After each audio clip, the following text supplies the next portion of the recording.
নবম শ্রেণীর প্রিয় শিক্ষার্থী সালদার স্যার ইউটিউব চ্যানেল থেকে তোমাদের সবাইকে স্বাগতম। আজকে তোমাদের গণিত কষে দেখি 10.2 লাভ ক্ষতি সেট নম্বর 3 অর্থাৎ আমি ইতিপূর্বে আরও দুটি সেট তোমাদের 10.1 দিয়েছি। আজ সেট নম্বর 3 দ্বিতীয় পর্যায়ক্রমিক মূল্যায়ন 2025 এই অধ্যায়ের সকল গাণিতিক সূত্র সহ 1 থেকে 5 নং প্রশ্ন, অর্থাৎ 1 থেকে 5 নং প্রশ্ন, মোট প্রশ্ন আসে 24টি। এই 24টি প্রশ্নেরই আমি গাণিতিক বিশ্লেষণ সহ সমাধান দেখাবো। কাজেই তোমরা যারা এখনও আমার এই চ্যানেলটিকে সাবস্ক্রাইব করো নাই তারা এখনই চ্যানেলটিকে সাবস্ক্রাইব করে বেল আইকনটি প্রেস করে দাও। এখানে আমি তোমাদের পূর্বে বলেছি যে অধ্যায়ের সকল গাণিতিক সূত্র দেখাবো। আসলে অনেকেই সূত্র সম্পর্কে ভালোভাবে জানো না। সূত্রটা যদি ক্লিয়ার একটা কনসেপশন আসে তাহলে কিন্তু অঙ্কটাও ধরতে খুব সহজ হবে। যেমন লাভ ক্ষতির প্রয়োজনীয় যে গাণিতিক সূত্র, শতকরা লাভ মোট ক্ষতি ডিভাইডেড ক্রয় মূল্য গুণ 100, এবং শতকরা লাভ ক্ষতি মোট লাভ ডিভাইডেড ক্রয় মূল্য ইন্টু 100। এরপরে লাভ ক্ষতির প্রয়োজনীয় গাণিতিক সূত্র যদি আমি আরও কিছু দেখি, শতকরা একটি ভগ্নাংশ যার হর হচ্ছে 100, হর মানে নিচে থাকবে, অর্থাৎ হর হচ্ছে 100। সুদ কষা লাভ ক্ষতি জনসংখ্যা সম্পর্কিত তথ্য প্রভৃতি দৈনন্দিন ব্যবহারের ক্ষেত্রে আমরা শতকরা ব্যবহার করে থাকি। শতকরা প্রকাশের প্রতীক হচ্ছে পার্সেন্টেজ, এরকম এর অর্থ প্রতিশতে, যেমন শতকরা 7 অর্থ 7/100, একে 7% লেখা হয়। তারপরে তোমার যে কোনো সাধারণ বা দশমিক ভগ্নাংশ শতকরা বা শতকরাকে সাধারণ বা দশমিক ভগ্নাংশে রূপান্তর করা কিন্তু তোমাদের শিখতে হবে। যেমন 18% মানে 18/100, কাটাকাটি করলে 9/50, এটাকে আরও যদি ক্ষুদ্র করা হয় 2/1/3, আবার 2/1/3% মানে এভাবে ক্যালকুলেশন করে 7/300। সাধারণ ভগ্নাংশে শতকরায় প্রকাশ, এরকম বিভিন্নভাবে যে শতকরার অ্যাপ্লিকেশন আছে সেগুলি তোমাদের ক্লিয়ার জানতে হবে। সূত্র নম্বর 1, যদি বি সমান মোট রাশি মানে ব্যালেন্স, আর সমান রেট মানে শতকরা হার, ভগ্নাংশ 1/100% ও পি হচ্ছে শতকরা অংশ সমান বি এর S% হয়, তাহলে পি সমান বিআর, এটা একটা সূত্র। এরপরের যে দশমিক ভগ্নাংশে শতকরায় প্রকাশ, যেমন এটা আছে, এটাকে আমরা কি করব, দশমিক ভগ্নাংশে যদি শতকরায় প্রকাশ করি তাহলে কি করতে হবে, আমাদের 0.066 100 উপরে এবং নিচে 100 দ্বারা গুণ করবো, অর্থাৎ 0.6 ডিভাইডেড 100, নিচে 100 থাকলে আমরা 0.6% লিখতে পারি। 1.3 মানে 1.3 ইন্টু 100/100, তাহলে দেখা গেছে আমরা কি লিখবো এখানে, একটা 100 দিয়ে গুণ করলে 135, অর্থাৎ এটা 135%। লাভ ক্ষতি, এটা জিনিসপত্র কেনা বেচায় লাভ বা ক্ষতি হতে পারে। কোনো জিনিস কিনতে তৈরি করতে যে ব্যয় হয় তাকে ক্রয় মূল্য বলা, আর কোনো জিনিস বিক্রয় করলে যে দাম পাওয়া যায় তা বিক্রয় মূল্য বলা হয়। বিক্রয় মূল্য ক্রয় মূল্য অপেক্ষা বেশি হলে লাভ হয়, বিক্রয় মূল্য ক্রয় মূল্য অপেক্ষা কম হলে ক্ষতি হয়। সাধারণ ব্যবসায়ীরা কেনা বেচার জন্য দোকান ভাড়া, কুলি ভাড়া, গাড়ি ভাড়া ও কর্মচারীর বেতন দিয়ে থাকেন। এসব খরচকে আনুষঙ্গিক খরচ বলে। একটি জিনিসের ক্রয় মূল্য তা কেনাবেচার খাতে আনুষঙ্গিক খরচের একমাত্র ওই জিনিসের জন্য বিনিয়োগ বলা হয়, অর্থাৎ একটি জিনিস বিক্রয়ের পূর্ব পর্যন্ত সেই খাতে সর্বমোট খরচই বিনিয়োগ। অনেক সময় বিনিয়োগকে প্রকৃত ক্রয় মূল্য বা সর্বমোট খরচ ধরা হয়। ব্যবসায়ীরা বিনিয়োগের উপর নির্ভর করে ক্রয় মূল্য নির্দিষ্ট করে, অর্থাৎ উপরে আলোচনা থেকে বলা যায় বিক্রয় মূল্য মাইনাস ক্রয় মূল্য ইকুয়াল লাভ, ক্রয় মূল্য মাইনাস বিক্রয় মূল্য ইকুয়াল ক্ষতি, ক্রয় মূল্য যোগ আনুষঙ্গিক খরচ বিনিয়োগ, বিনিয়োগ যোগ লাভ সমান বিক্রয় মূল্য, বিনিয়োগ মাইনাস ক্ষতি বিক্রয় মূল্য। মনে রাখতে হবে যে লাভ বা ক্ষতি সবসময় বিনিয়োগের উপর হিসাব করা হয়, তাকে সাধারণ বিনিয়োগের শতকরার উপর প্রকাশ করা হয়। আনুষঙ্গিক খরচের উল্লেখ না থাকলে ক্রয় মূল্যকে বিনিয়োগ বলে গণ্য করা হয়। S% লাভ বা ক্ষতি বলে লাভ বা ক্ষতি বিনিয়োগের S% বোঝায়। এর অর্থ 100 টাকা বিনিয়োগের লাভ বা ক্ষতি S টাকা, 20 টাকা বিনিয়োগে S% লাভ বা ক্ষতি হলে পি সমান বি আর সূত্র থেকে পাওয়া যায়, পি সমান বি আর ইকুয়াল বি ইন্টু S/100। সুতরাং S% লাভে 20 টাকা বিনিয়োগ, জিনিসের ক্রয় মূল্য B plus B into S divided 100 টাকা। এরপরে S% ক্ষতিতে 20 টাকা বিনিয়োগে কৃত জিনিসের বিক্রয় মূল্য B minus B into S divided 100, ক্ষতি হলে মাইনাস আর লাভ হলে প্লাস। 20 টাকা বিনিয়োগে মোট পি টাকা লাভ বা ক্ষতি হলে পি সমান বি আর এর সূত্র থেকে পাওয়া যায়, আর সমান P by B, B into 100 divided 100, অর্থাৎ পি ইন্টু 100%, এটা শতকরা লাভ বা ক্ষতি। এই হচ্ছে তোমার টোটাল। এবার আমরা সরাসরি গাণিতিক বিশ্লেষণ সহ সমাধান দেখাবো। তাহলে 1 নম্বরের প্রশ্ন আমরা দেখতে পাচ্ছি 10.2 এটা 2 নম্বরের প্রশ্ন, এটা 3 নম্বরের প্রশ্ন। তাহলে দেখা 3 নম্বরে 5টি প্রশ্ন আসে, 2 নম্বরে 5টি এবং 1 নম্বরে 3টি। আর এটা হচ্ছে বহু বিকল্পীয় প্রশ্ন MCQ, আর এটা হচ্ছে সংক্ষিপ্ত উত্তরধর্মী প্রশ্ন। আমি এই সকল প্রশ্নের সমাধান দেখাবো। আমরা সরাসরি প্রশ্নটা একটু পড়ে আসি। আটপুরে সুবলবাবু ধান উৎপাদন করে এক পাইকারি বিক্রেতা সাহানা বিবিকে 20% লাভে চাল বিক্রি করেন। সাহানা বিবি দোকানদার উৎপলবাবুকে 10% লাভে ওই চাল বিক্রি করেন, কিন্তু উৎপলবাবু যদি 12% লাভে ওই চাল বিক্রি করে থাকেন তবে একটি সরল রেখাংশ ছবি এঁকে নিচের প্রশ্নগুলির উত্তর খুঁজি। সুবলবাবুর যে চাল উৎপাদন করতে 7,500 টাকা খরচ হয়েছে সেই চাল সাহানা বিবি কত টাকায় কিনেছেন হিসাব করে লিখি। তা আমরা যদি সেই সরল রেখাটা দেখি, উৎপাদন মূল্য, বিক্রয় মূল্য, হ্যাঁ, যেমন সুবলবাবু, সাহানা বিবি আর উৎপলবাবু এবং ক্রেতা, এই চারটা। তাহলে কি করেছে, উৎপাদন মূল্য আর ক্রয় মূল্য আছে সুবলবাবুর সাথে 20% লাভ সহ, যেটা সেটা সাহানা বিবির কাছে বিক্রি করেছে। বিক্রয় করার পরে সেটা হচ্ছে সাহানা বিবির ক্রয় মূল্য, আর সাহানা বিবি আবার বিক্রয় মূল্য করেছে 10% লাভে, যেটা উৎপলবাবুর আবার ক্রয় মূল্য, এবং উৎপলবাবু যেটা আবার বিক্রয় করেছে বিক্রয় মূল্য, সেটা ক্রেতার ক্রয় মূল্য 12% লাভ। অর্থাৎ আমাদের তিনভাবে লাভ হয়েছে, 20%, 10% এবং 12%। তাই সুবলবাবুর উৎপন্ন মূল্য ও উৎপাদন মূল্য হচ্ছে 7,500 টাকা। তো এই দেখো 20% লাভে সুবলবাবুর চালের বিক্রয় মূল্য হচ্ছে সাহানা বিবির যেটা চালের ক্রয় মূল্য 7,500 টাকার চাল সাহানা বিবি কিনবেন হচ্ছে 7,500 যোগ 7,500 গুণ 20/100, অর্থাৎ যেহেতু 20%, তাহলে এখানে 7,500 যোগ 1500 অর্থাৎ 9,000 টাকা। ওকে, ক্লিয়ার। এরপরে আবার এটার 9,000 টাকা পেলাম কার, আমার প্রশ্ন যদি আমরা একটু দেখে আসি, সুবলবাবু যে চাল উৎপাদন করতে 7,500 টাকা খরচ হয় সেই চাল সাহানা বিবি কত টাকায় কিনেছেন, এই যে এরপরে সুবলবাবুর যে চাল উৎপাদন করতে 2,500 টাকা খরচ হয়েছে সেই চাল উৎপলবাবু কত টাকায় বিক্রি করবেন হিসাব করে লিখি। তাহলে আমরা পরের প্রশ্ন যাই। সুবলবাবুর উৎপাদন ব্যয় হচ্ছে 2,500 টাকা, সাহানা বিবির ক্রয় মূল্য হবে, তাহলে এটার সাথে যোগ দেবো 2,500 যোগ 2,500 গুণ 20/100%, অর্থাৎ আমার যেটা পার্সেন্ট লাভের সেই লাভটা এখানে এটা, আর এটা আসল টাকা, অর্থাৎ 2,500 + 500, দ্যাট মিনস 3,000 টাকা। যেহেতু সাহানা বিবি আবার 10% লাভে বিক্রি করবেন, তাহলে উৎপলবাবুর ক্রয় মূল্য হবে 3,000 যোগ 3,000 গুণ 10/100, অর্থাৎ 3,300 টাকা। যেহেতু উৎপলবাবু আবার 12% লাভে বিক্রি করবেন, তাহলে 3,300 টাকার চাল উৎপলবাবু বিক্রি করবেন 3,300 যোগ 3,300 গুণ 12/100, অর্থাৎ 396 টাকা। এখানে এতটুকুতে লাভ হয়, অর্থাৎ 3,696 টাকা সুবলবাবু উৎপাদন, যে আমার অর্থাৎ 2 নম্বরের প্রশ্নের যে উত্তর সেটা। সুবলবাবু যে চাল উৎপাদন করতে 2,500 টাকা খরচ করে সেই চাল উৎপলবাবু তাহলে কত টাকায় বিক্রি করবেন, সেই চাল উৎপলবাবু বিক্রি করবেন 3,696 টাকা। এরপর 3 নম্বরের প্রশ্ন, 2,500 টাকায় 3 নম্বরের প্রশ্নটা আমরা একটু দেখে আসি। 3 নম্বরের প্রশ্ন কি আছে, উৎপলবাবু আমাদের যে দামে চাল বিক্রি করেন, সুবলবাবু যদি সেই দামে সরাসরি চাল বিক্রি করে তবে সুবলবাবুর শতকরা কত লাভ হবে হিসাব করে লিখি। তাহলে আমাদের এবার 3 নম্বরের প্রশ্ন। তাহলে 2,500 টাকায় চালের উৎপাদন ব্যয় হলে আমাকে সেই চাল কিনতে হয় 696 টাকায়। সুবলবাবুর কাছ থেকে সেই চাল কিনলে সুবলবাবুর লাভ হতো 3,696 বিয়োগ 2,500 টাকা, অর্থাৎ 1,196 টাকা। তো 2,500 টাকায় লাভ হতো কত, 1,196, সুতরাং 1 টাকায় 1,196 ডিভাইডেড 2,500, সুতরাং 100 টাকায় 1,196 ইন্টু 100 ডিভাইডেড 2,500, কাটাকাটি করার পরে 47.84 টাকা, অর্থাৎ সুবলবাবুর লাভের হার হইতো তখন কত, 47.84%। আসলে অঙ্কগুলি একটু ক্লিয়ার করে বুঝলে অনেক সহজ। আমরা চলে যাই 2 নম্বরে, টোটাল 5টা প্রশ্নে। কোনো এক বাজারে পাটের ব্যাগ বিক্রয়ের সময়ে উৎপাদনকারী, পাইকারি বিক্রেতা ও খুচরো ব্যবসায়ী যথাক্রমে 15%, 20% এবং 25% লাভ করেন। এখন যদি কোনো একটি ব্যাগ উৎপাদনকারী, পাইকারি বিক্রেতা ও খুচরো ব্যবসায়ীর মধ্যে দিয়ে ক্রেতার কাছে পৌঁছায় তবে নিচের প্রশ্নের উত্তর খুঁজি। যে ব্যাগ ক্রেতা তোমার 138 টাকা দিয়ে কিনেছে তার উৎপাদন খরচ হিসাব করি, যে ব্যাগের খরচ 140 টাকা সেই ব্যাগ ক্রেতা কী দামে কিনবে হিসাব করি। আমরা দুটো প্রশ্নই দেখে আসি।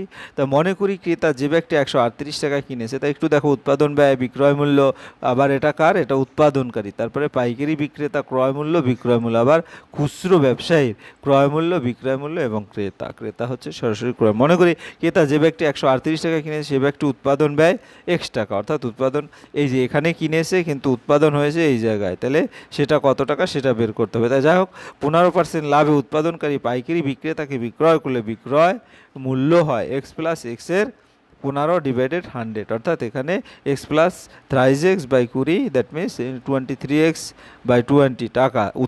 পাইকারি বিক্রেতা 20% লাভে খুচরো ব্যবসায়ীকে বিক্রয় করলে বিক্রয় মূল্য হয় তাহলে কত, 23x/20 প্লাস 23x/20 এর 20/100 টাকা। অর্থাৎ এখান থেকে ক্যালকুলেশন করলে আমাদের যে রেজাল্টটা দাঁড়ায় সেটা হচ্ছে 138x/100 টাকা।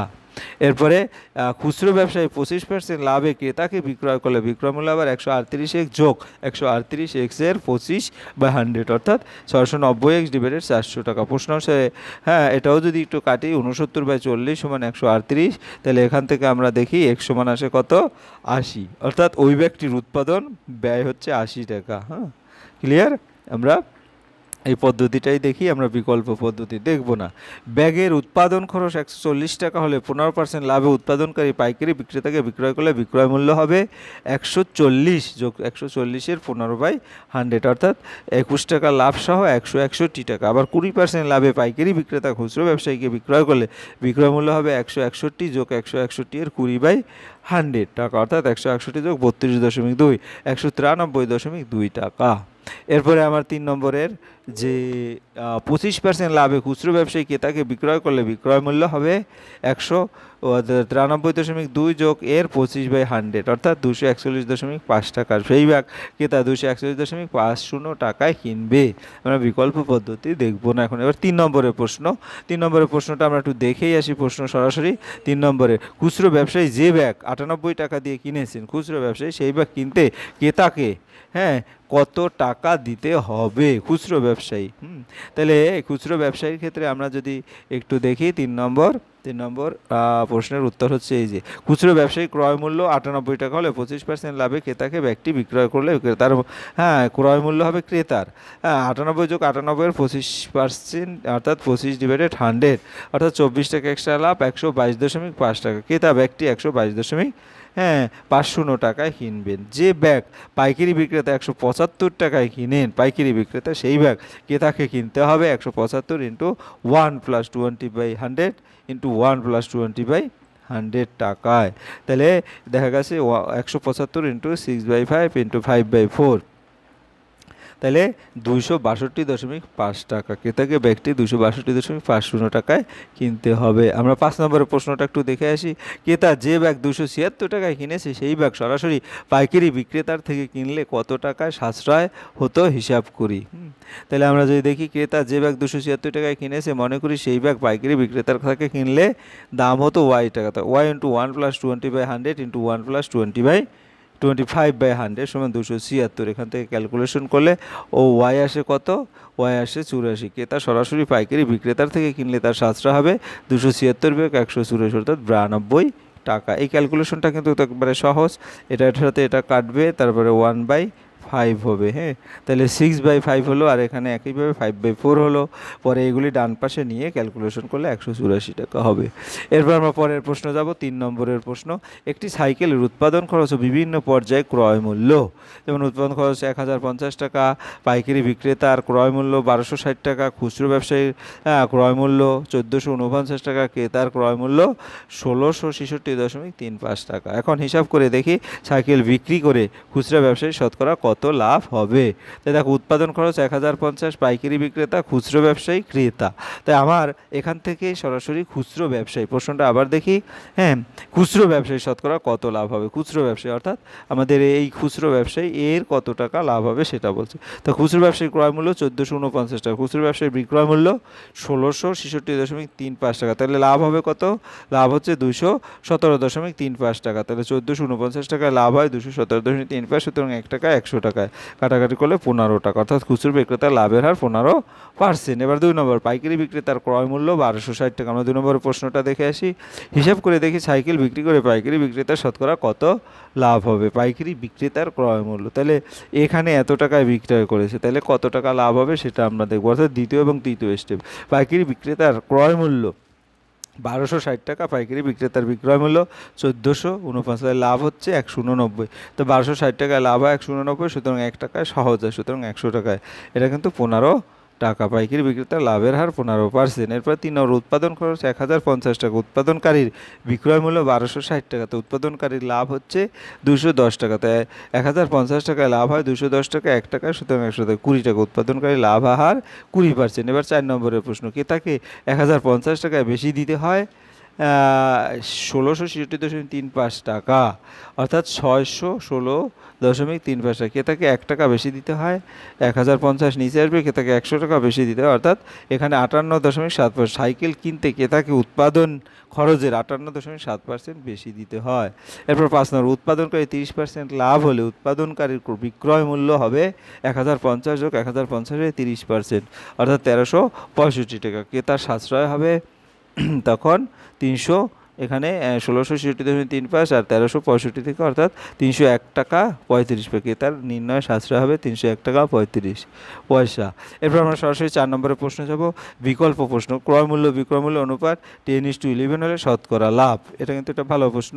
তো ক্রয় মূল্য বিক্রয় মূল্য 10:11 হলে, যেহেতু ক্রয় মূল্য বিক্রয় মূল্য 10:1, ধরি ক্রয় মূল্য 10x টাকা, বিক্রয় মূল্য 11x টাকা, তাহলে 11x মাইনাস 10x অর্থাৎ x টাকা, শতকরা লাভ x/10x ইন্টু 100 অর্থাৎ 10%। উত্তর হবে 10%, অর্থাৎ ডি নম্বরে উত্তর। এরপর একটি বই 40 টাকায় কিনে 60 টাকায় বিক্রি করলে শতকরা লাভ, তাহলে উপরে কত লাভ? লাভ হচ্ছে 40 থেকে 60, 60 থেকে 40 গেলে 20/60, এই যে এই 20 টাকা, তা 20/40 ইন্টু 100 অর্থাৎ 50 টাকা, 50% লাভ আর কি, ঠিক আছে। তাহলে আমার এখানে 50% এ নম্বর উত্তর হবে। এরপর 3 নম্বরের প্রশ্ন, একটি জামা 360 টাকায় বিক্রয় করায় 10% ক্ষতি হলো, জামাটি ক্রয় মূল্য, হ্যাঁ জামাটির ক্রয় মূল্য বলছে, তাহলে 100 টাকায় যদি 10 টাকা হয়, তাহলে 200 টাকায়, এরকম করে দুইভাবেই করা যায়। তাহলে আমরা যদি যেভাবেই করি, ধরি জামাটির ক্রয় মূল্য x টাকা, প্রশ্ন হচ্ছে x মাইনাস x এর 10%, অর্থাৎ x মাইনাস x এর 10 কাটা গেলে x/10, অর্থাৎ 9x/10, x সমান হবে 400 টাকা। হ্যাঁ, তাহলে উত্তর 400 কোথায় আছে? বি নম্বরে 400 আছে। এরপর 3 নম্বর প্রশ্ন, 20% ছাড় দিয়ে বিক্রয় করা একটি জ্যামিতি বাক্সে, হ্যাঁ বিক্রয় মূল্য 48 টাকা, জ্যামিতি বাক্সের ধার্য মূল্য কত? তাহলে জ্যামিতি বক্সের ধার্য মূল্য x টাকা, প্রশ্ন হচ্ছে x মাইনাস x এর 20% ইকুয়াল 48। অনেক রকমভাবে কিন্তু করা যায় এগুলি। x মাইনাস x এর 20 ইকুয়াল 48, তাহলে এখান থেকে দেখছো 4x/5 ইকুয়াল 48, অর্থাৎ x ইকুয়াল 60 টাকা। তো 60 টাকা কোথায় আছে? আমার এই নম্বরে আছে। এবারে 5 নম্বরের, এক খুচরো বিক্রেতা ধার্য মূল্যের উপর 20% ছাড়া ঔষধ কিনে ক্রেতাকে ধার্য মূল্যের ঔষধ বিক্রি করেন, খুচরো বিক্রেতার শতকরা লাভ। মনে করি ধার্য মূল্য 100 টাকা, ক্রয় মূল্য 100 বিয়োগ 20 অর্থাৎ 80 টাকা, বিক্রয় মূল্য 100 টাকাতে 80 টাকায় লাভ হয়, হ্যাঁ 20 টাকা 1 টাকায়, সুতরাং 100 টাকায় 20%, তাহলে 20% এই নম্বরে। এরপর আমরা চলে যাচ্ছি, এই যে উত্তরগুলি আবার তোমার বইয়ে যে পৃষ্ঠা আছে সেই পৃষ্ঠা থেকে আমি আবার দেখিয়ে দিয়ে দিয়েছি। যাই হোক, এরপর আমরা চলে যাব সরাসরি 5 নম্বরের 6টি অঙ্ক।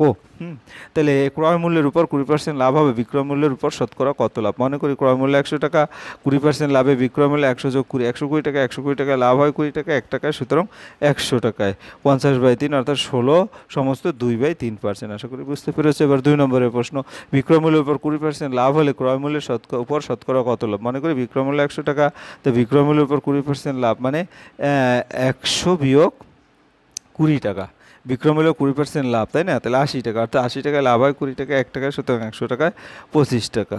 ক্রয় মূল্যের উপর লাভের 25%। এভাবে আসতে পারে বিক্রয় মূল্য ক্রয় মূল্য। তোমরা ক্লিয়ার কিন্তু কনসেপ্ট নিয়ে অঙ্কগুলি করবে। 110টি আম বিক্রি করে 120টি আমের ক্রয় মূল্য পেলে শতকরা লাভ হবে। 110টি আমের বিক্রয় মূল্য সমান 120টি আমের ক্রয় মূল্য, ধরি x টাকা। একটি আমের বিক্রয় মূল্য x/110 টাকা, সুতরাং একটি আমের ক্রয় মূল্য x/120 টাকা। একটি আমে বিক্রি করে লাভ x/120, 10 বিয়োগ x/120 অর্থাৎ x/1320 টাকা। তাই x/120 টাকায় লাভ হয় x/1320 টাকা, সুতরাং 1 টাকা, সুতরাং 100 টাকায় কাটাকাটি করার পর উপরে 100/11 আসবে, অর্থাৎ 9 সমস্ত 1/11। এরপর আমরা চলে যাচ্ছি 4 নম্বর, সময় মতো ইলেকট্রিক বিল জমা দিলে 15% ছাড় পাওয়া যায়। সুমনবাবু সময় মতো ইলেকট্রিক বিল জমা দিয়ে 54 টাকা ছাড় পেলেন, তার ইলেকট্রিক বিল কত ছিল? ইলেকট্রিক বিলের 15% মানে 54 টাকা, তাহলে ইলেকট্রিক বিলের 1% 54/15, ইলেকট্রিক বিলের 100% সমান 54 ইন্টু 100 ডিভাইডেড। অনেকভাবে কিন্তু অঙ্কগুলি করা যায়। 360 টাকা ইলেকট্রিক বিল ছিল, 360 টাকা। এরপরে আমরা চলে যাচ্ছি 5, বিক্রয় মূল্যের উপর 20% ক্ষতিতে একটি দ্রব্য 480 টাকায় বিক্রি করা হলে দ্রব্যটির ক্রয় মূল্য কত? মনে করি বিক্রয় মূল্য 100 টাকা, দ্রব্যটির ক্রয় মূল্য 100 + 20 অর্থাৎ 120। 100 টাকায় বিক্রয় মূল্য হলে ক্রয় মূল্য 120 টাকা, টাকা বিক্রয় মূল্য হলে ক্রয় মূল্য 120 ডিভাইডেড 100, সুতরাং 480 টাকা বিক্রয় মূল্য হলে ক্রয় মূল্য 120 ইন্টু 480 ডিভাইডেড 100 টাকা, অর্থাৎ 576 টাকা। দ্রব্যটির ক্রয় মূল্য 576 টাকা। এরপরে আমরা সরাসরি 6 নম্বরে যাব এবং এই অধ্যায়ের সর্বশেষ অঙ্কে একটি দ্রব্য পরস্পর 20%, 10% ছাড়ে বিক্রয় করা হলে সমতুল্য ছাড় কত? মনে করি দ্রব্যটির দাম 100 টাকা, 20% ছাড় দেয়, দ্রব্যটির দাম হবে 100 - 100 এর 20%, দ্যাট মিনস 20 টাকা, 80 টাকা। এরপর 80 টাকা দ্রব্যের উপর আবার 10% ছাড় দিলে তাহলে দেখা গেছে 80 - 80 এর 10/100, অর্থাৎ 8 টাকা, 72 টাকা। মোট ছাড় হলো 100 থেকে 72 বাদ গেলে 28 টাকা, তাহলে 100 টাকায় ছাড় 28 টাকা, অর্থাৎ নির্ণয় সমতুল্য ছাড় 28%। এই হচ্ছে তোমাদের সকল প্রশ্ন। পরিশেষে তোমাদের একটা কথাই বলবো, তোমরা যারা আমার চ্যানেলটিকে সাবস্ক্রাইব না করে ভিডিওগুলি দেখছো, প্লিজ প্লিজ প্লিজ চ্যানেলটিকে সাবস্ক্রাইব করে বেল আইকনটি প্রেস করে দাও। ভিডিওটি দেখার জন্য অসংখ্য ধন্যবাদ। ভিডিওটি ভালো লাগলে লাইক, কমেন্ট, শেয়ার করতে ভুলো না। আজ এই পর্যন্তই, ধন্যবাদ সবাইকে।